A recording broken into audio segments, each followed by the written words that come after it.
Check out FlipsideGaming.com for all your gaming needs. Use the promo code HEROES to save 10% on all orders over $10. Between now and August 10th, if you use this promo code, you will automatically be entered into a drawing where 4 winners will each win one of the Commander 2018 pre-constructed decks.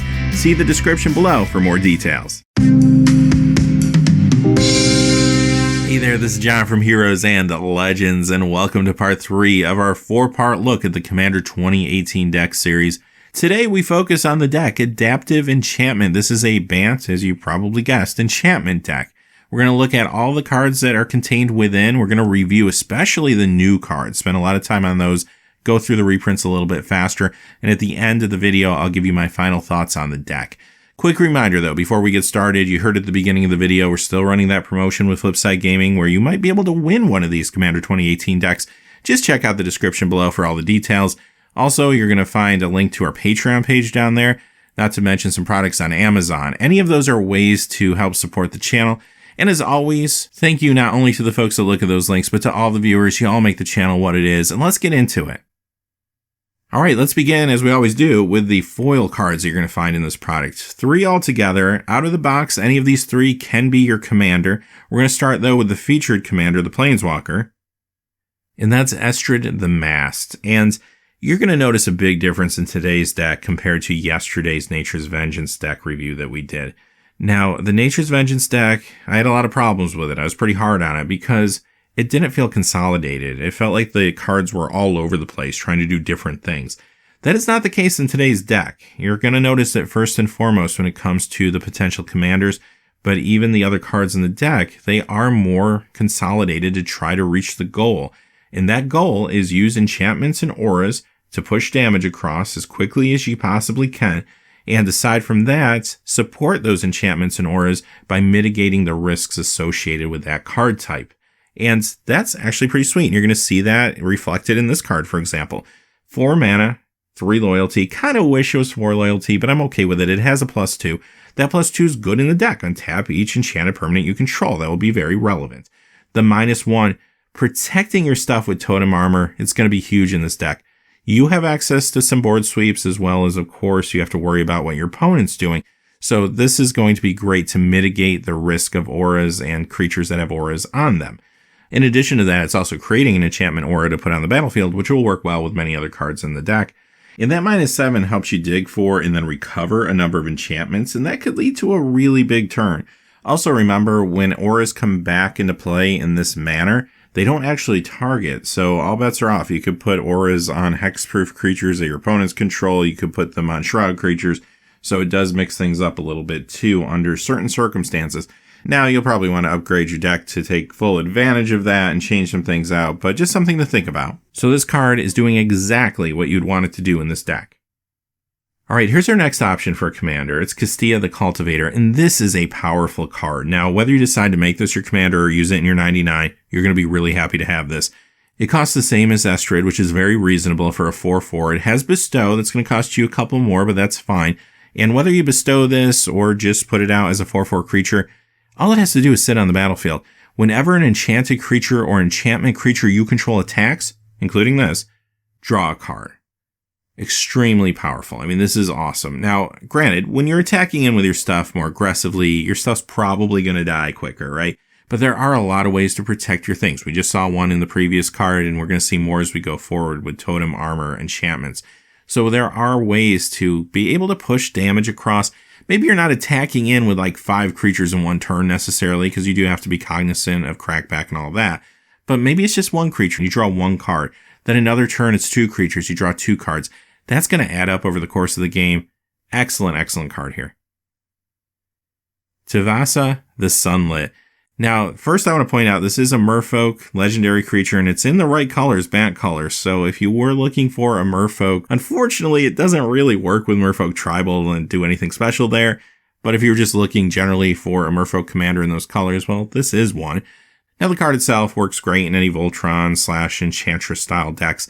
Kind of does that thing. Whenever you cast your first enchantment spell each turn, draw a card. That's nice. And it gets +1/+1 for each enchantment you control. So it completely makes sense here. Probably my third choice, though, as a commander. New creatures. Heavenly Blade Master. Okay, this is super sweet. 3/6 flying double strike for 6, just 1 on color. I'm already sold on this card, but what else does it do? When this enters the battlefield, you may attach any number of auras and equipment you control to it. Now, there's no equipment in this deck out of the box, but of course, if you upgrade, that's an option. But what's really interesting to me is, even though this is a deck that is trying to mostly go tall, there are some options where you can create some tokens and go a little wider. And regardless of which strategy starts to work out for you, that effect is really good. Other creatures you control get +1/+1 for each aura and equipment attached to this. Even if it's just 1 aura giving everything that +1/+1 Anthem effect is fantastic. If it's 2, now +2/+2, so on and so forth. Excellent, excellent card. And it's an Angel, which is worth noting for folks that like to play Angel Tribal. Loyal Unicorn. I love this loyal cycle of cards. I think they're pretty strong. This might be my favorite. I remember when this got previewed, I looked at this card and I'm like, okay, it's a forecasting cost uncommon white card. How good is this thing going to be? It's got a cute little unicorn on it. It's probably just going to be one of those cards that I'm going to take out and replace with something else. Then I read the rules text on it. Vigilance, Lieutenant. So yes, your commander has to be in play. But if it is, at the beginning of combat on your turn, if you control your commander, prevent all combat damage that would be dealt to creatures you control this turn. Other creatures you control gain Vigilance till end of turn? What? That is phenomenal, especially when you're, again, trying to protect your stuff a little bit. Imagine this with Castilla, right? This is fantastic. So this is one of those cards that it went from me glancing at it thinking, well, I'll probably take it out, to, wow, I could actually run this in a whole bunch of other commander decks. Anytime I want to go wide and just attack and be aggressive, maybe Selesnya tokens or something like that, I'm going to want this in my deck. It's really good. Loyal Drake. Okay, maybe one of the weaker ones of the cycle now. This is fine. I mean, if you're looking for a way to draw cards consistently, again, you have to have your commander in play, but this will draw you an extra card. There's nothing wrong with that. There are a lot of ways to draw cards in this particular deck, though, as you would imagine from a Bant deck, which, again, is good because you need to make the aura enchantment strategy viable, and drawing more cards will help with that. But I could see myself probably taking this one out, replacing it with something else, honestly. If I don't have my commander play, it's a Wind Drake. That's not really where I want to be in commander. Loyal Guardian. This is another one of those cards that is really good, maybe not reaching its full potential in this particular deck because, again, you're usually going more tall than wide, usually, but there are some options, like I said, to go wide. But I'd still play it. I think it's a really solid card. Now, outside of this deck, I mentioned this in other videos where we saw this, but definitely like an Atraxa deck or Selesnya token deck where I'm going wide, this thing could really shine. Nylea's Colossus. I actually like this card a lot. 6/6 for 7. That ability is pretty strong. So when it enters the battlefield, doubling power and toughness on a target creature is sweet, as long as that creature can get its damage across. Like, you want that thing to have trample or evasion or something. If it can, wonderful. And yes, there's some inconsistencies here, but also you get to trigger that whenever you play an enchantment. So hopefully you'll be triggered more than one time. And if you trigger this at the right time, when you do have a good creature to actually target with this, it can be fantastic for you. So I do think this is one of those cards that might not always save you if you're behind, but if you're getting to the point where you're trying to close out the game and take people out, it could be good for you. Ravenous Slime. This is kind of a fun card. What I like about it is you can just play this and it can sit on the battlefield and just get bigger as opponents' creatures die, and that's kind of cool. It is super fragile when it comes into play, though, as a 1/1. I do like that it has semi kind of sort of evasion. It can't be blocked by creatures with power 2 or less. But realistically, you need to give this trample or flying or something, make it unblockable to really make use of this card. And there are ways to do all of those things in this particular deck. So this is in the right deck, but it won't always be 100% consistent for you. It does need to kind of work with some other cards. This is also a form of graveyard hate, which might also be relevant at times. Eric Smithy's Slumbering Isle. And I have the same complaint about this one. Like, if I get this to become a 12/12 creature, it doesn't have trample. I kind of wish it did because it's such a cool card. I'm going to need to give it something to deliver its damage, probably. Again, it's in the right deck to do that. And this also can tap for 2 mana, 1 green and 1 blue. That's not bad in the meantime either. So I really like the design here. I think this is fantastic design. Beautiful art on the card.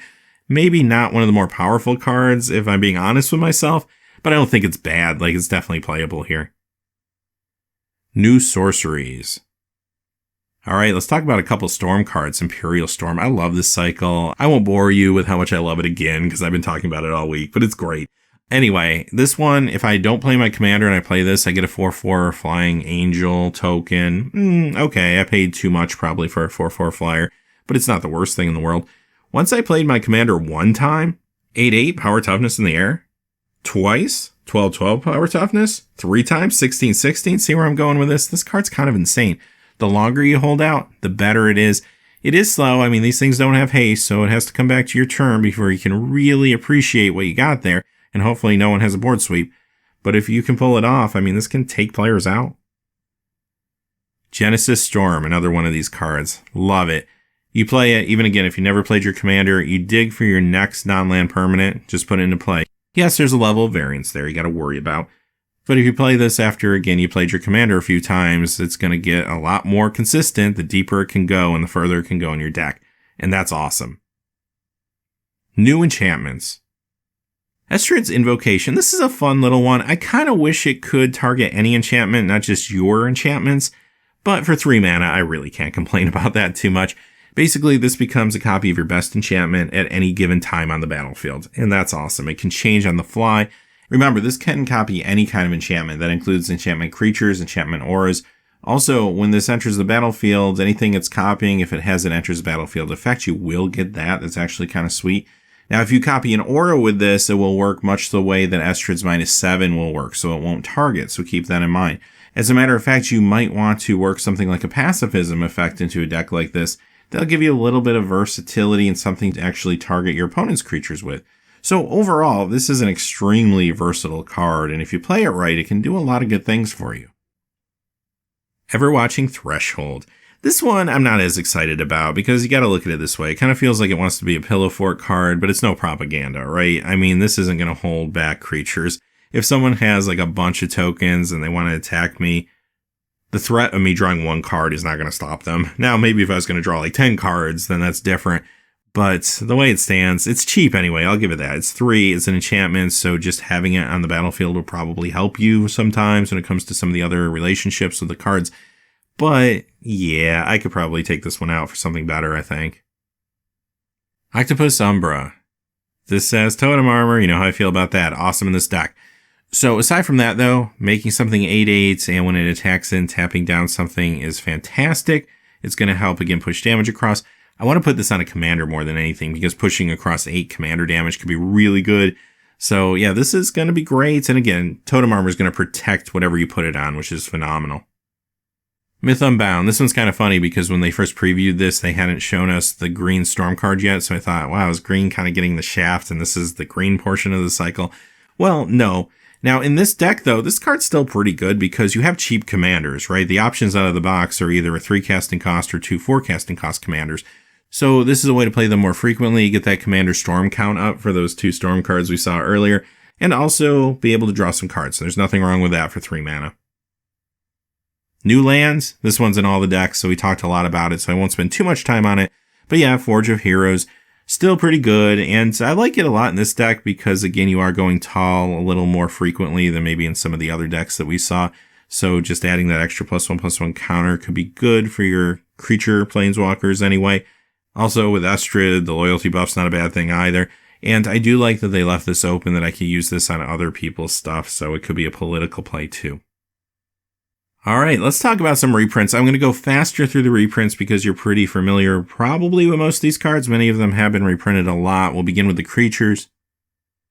Johnny's Chosen. So here's one of the cards that helps you go a tad bit wider. There's not too many of them, but there's enough to pay attention to. And this is a good choice because I like that. If something goes wrong and you pile up a bunch of auras on a creature and it gets destroyed or what have you, before you can kind of recover from that, you have something like this that could give you some blockers and such. So it does make sense here, of course. Celestial Archon. This is phenomenal, too. I love these bestow creatures, right? 4/4, and is flying at first strike. If I bestow it, giving something +4/+4, flying at first strike, this can be a damage vehicle for you. It's awesome. Silent Sentinel. Okay, we're getting expensive here with 7, but it's well worth it. 4/6 with flying. When this attacks, return target enchantment card from your graveyard to the battlefield. Perfect for this deck. Again, mitigating the risk involved with playing enchantments and auras. This could also get you back an enchantment creature like this next one. Archetype of Imagination. Another one of these cards that's an enchantment creature. This is a good one. Now, we saw a card in Nature's Vengeance that could really hose you if you played this, so keep that in mind if you're playing these out of the box. But aside from that, this card is going to be phenomenal for you most of the time because it does create basically a win condition. If you can play this card, take everything out of the air, put all your stuff in the air, some of those tall creatures could get across for a lot of damage, and you could start thinking about taking players out of the game or even ending games. And again, you need cards like that out of the box for these decks to work, especially if you are playing them with friends after you buy them. You're going to need ways to end games. This is a way to end a game. Whitewater Naiads. Guess what? This is another way to end games. The Constellation effect here, making a creature unblockable? Yeah, sign me up, because again, my tall creature, if it's having trouble getting its damage across for some reason, this is a way to do it. Or a Gnarlid. This is fine. I mean, nothing crazy here. I like that creatures with power less than this can't block it. And yeah, it should be pretty sizable during the course of the game at the right time anyway. So yeah, for 3 mana, it's not bad. Also note that the +1/+1 is granted for each aura on the battlefield, not just your own. Boon Satyr, Flash is the real key to this one. Basically turns it into a good combat trick. And it's also a fine flash creature too, as a 4/2 in a pinch. Eidolon of Blossoms. Yet another good enchantment creature here. This one is a 2/2 for 4. That feels a little underwhelming, but when it enters the battlefield, it replaces itself. And then every time you play an enchantment, you draw a card. Yeah, sure. Sign me up. Herald of the Pantheon. Yeah, right. Of course. 2/2 for 2. A bear with tons of upside in this deck. Your enchantment spells are cheaper. You gain life when you play enchantments. What's not to love here? Hydra Omnivore. Now this card on its own doesn't really tie into the whole enchantment theme as well as many of the cards we have been seeing do, but this is kind of like the big dumb creature that you put the enchantments on, and it's going to be just fine. What I like about this is the damage, when it does get across, can impact all of the opponents, and again, if you're looking for a way to close out games, this could potentially do that for you.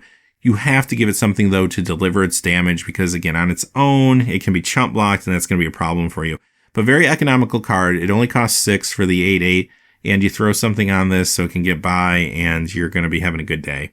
Also, if we're talking about value, which we'll talk more about at the end of the video, this is like a $4 reprint, so not horrible. There are actually some pretty good value cards in this deck, especially compared to the others, and we'll get to those in a little bit. Reclamation Sage, very solid card here. Great in Commander. You're always going to find targets for this, and it also just helps you expand your board state. Yevamaya Enchantress.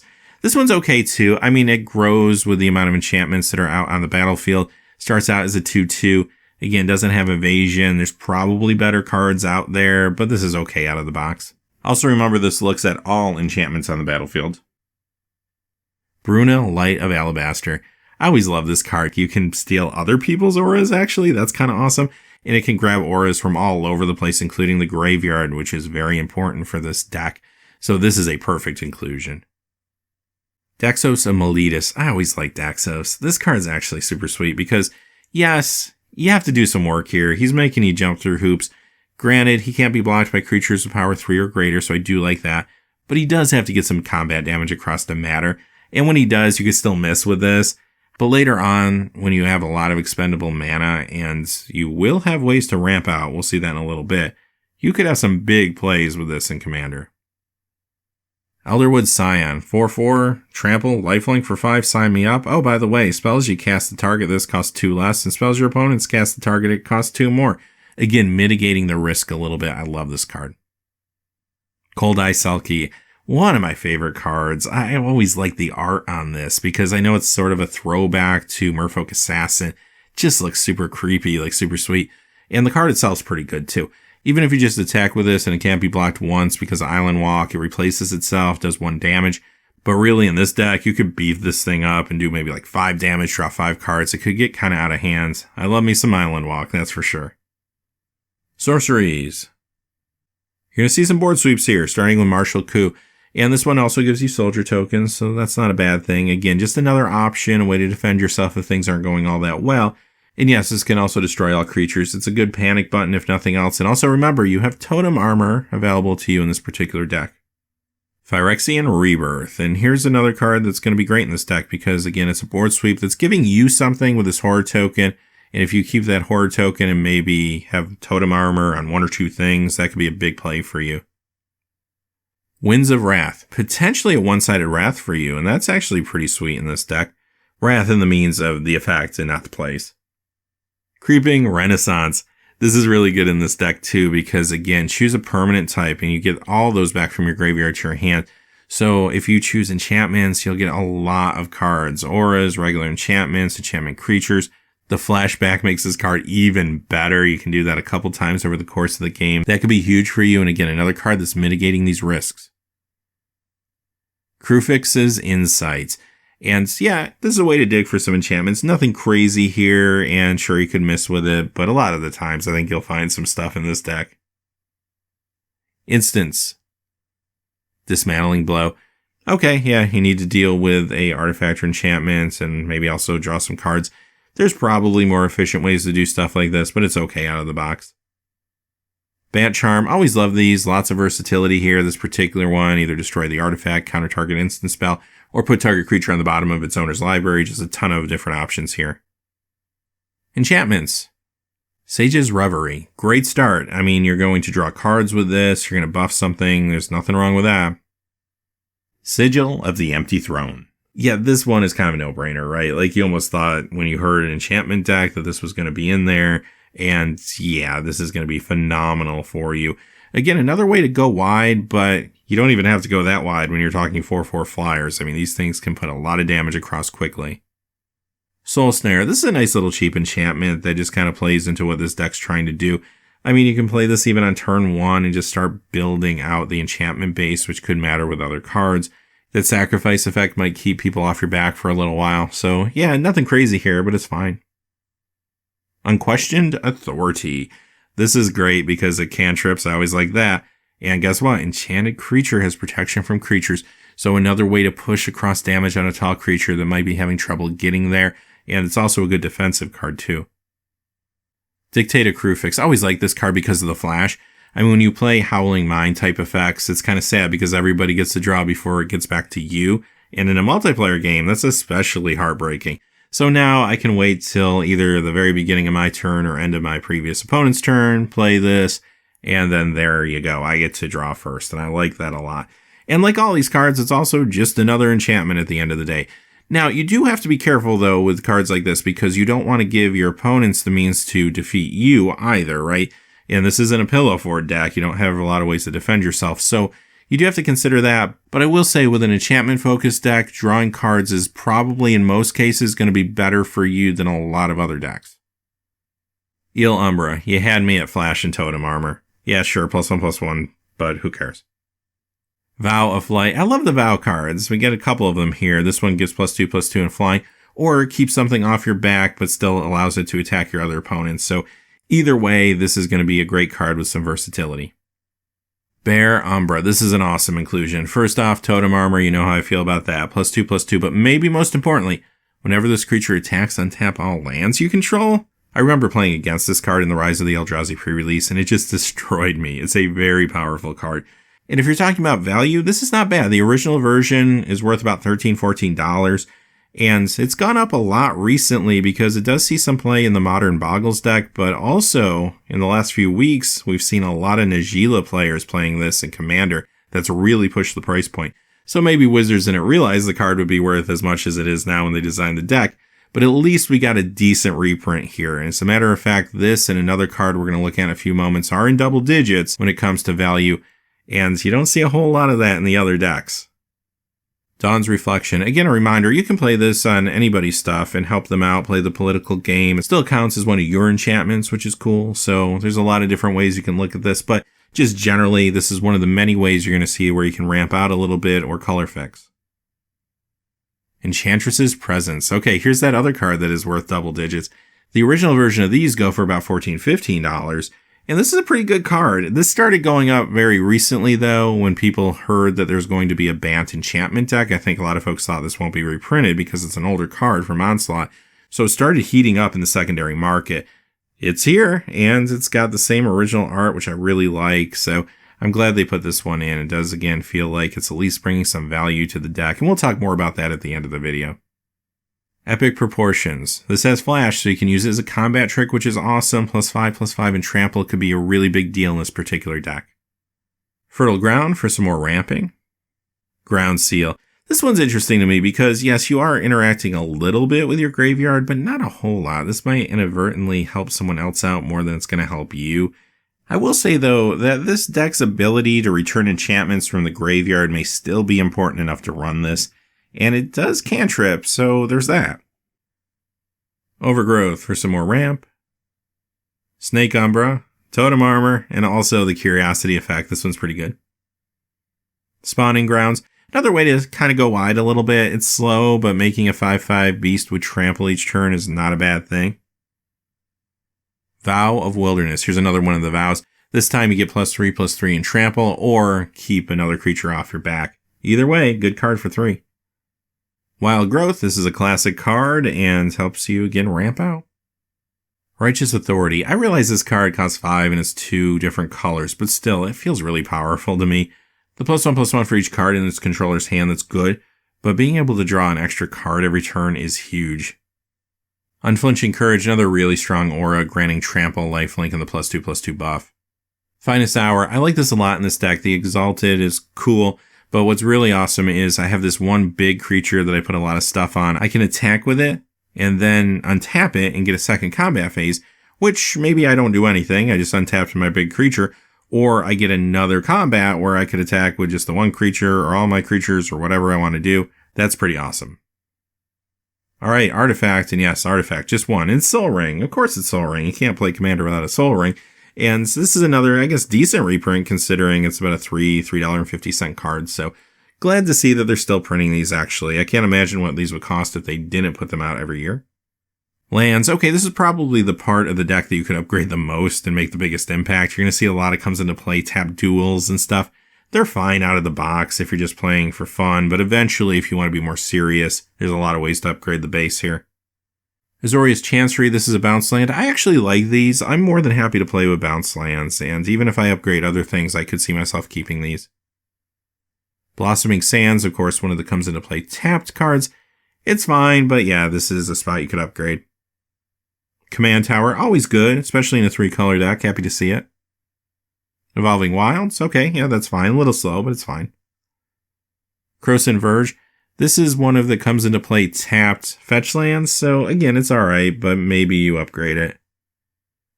Meandering River, yep, comes into play tapped.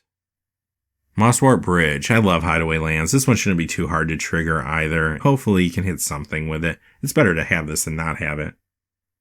Seaside Citadel, good way to fix color. Selesnya Sanctuary, another bounce land. Simic Growth Chamber, another bounce land. Terramorphic Expanse, another Evolving Wilds. Thornwood Falls, okay, another comes into play tapped land. Another one with Tranquil Cove. Yet another one with Tranquil Expanse. And why not another one, Woodland Stream. You're going to get 9 plains, 6 islands, and 8 forests. Alright, so those are the cards. What do I think about the deck? First, I want to preference this by saying last year's 4 Commander decks were far superior than this year's, just overall. But if you're going to buy one deck this year, I would buy, first and foremost, the one that looks the most fun to you. Let me get that out of the way. Because I do feel like a lot of times if I say this is the best deck, but you don't like enchantments, you shouldn't force yourself to play it. Play something you enjoy. You're going to upgrade these decks anyway, right? So go for the strategy that you're going to be the most engaged in. Now, that aside, if I was just looking at pure power level and maybe the consistency in deck construction, I would say this is the best one. Just because this deck knows what it is and knows what it wants to do, unlike the deck we were talking about yesterday, which was all over the board. This one has a very clear and concise goal, and the cards work towards that goal. It is far better designed than some of the other ones that are coming out this year. So in that regard, I give it some positive marks because I do think it's more well thought out. Secondly, value. Okay, again, if you compare these to the other 3, this is the best value. Value, though, overall for these 4 decks is a huge problem this year. Because, again, these cost $5 more than they have in the past. Instead of $34.99, these are going to run you $39.99. And the value has gone down immensely when it comes to the reprints. Now, we got a little lucky in this particular deck because a couple cards spiked shortly before it came out. So you do get a $3 card, a $4 card, a $14 card, a $15 card. So that's a lot better than the other 3 decks again, but not really where it should be, but at least it's better. So here's the thing, value-wise, best deck, I think gameplay-wise, best deck, quite honestly. And this is going to fly off shelves in your LGS or your Target or your Walmart. This is going to be the deck that disappears first. And aside from the increased value and better gameplay, I think a lot of people just like the strategy just generally, because before we even knew what was in these decks, when we just heard what the decks were going to be, the secondary market lit up with people thinking about upgrading with Bat enchantment cards. And that is one indication that there's already interest in this deck before anyone even saw these deck lists. So I do think this is going to be the sought after deck out of the 4. Again, play what you want though. Like, don't play this because I said it's good. Play what looks fun to you. Alright, with that being said, we got one more deck to look at. It's the Esper Subjective Reality deck, so we'll be doing that later in the week. But until next time, hey, thanks for watching. Please remember to like and subscribe, and have a great day. Hey, thanks for watching. This video is made possible by the generous support of viewers like you on Patreon. Check out the description below for links to our Patreon page as well as our Amazon affiliate store, where a small percentage of all sales will also help support the channel. Finally, if you haven't had a chance yet to subscribe, hit that subscribe button so you don't miss any new videos on Heroes and Legends. Talk to you again soon, and have a great day.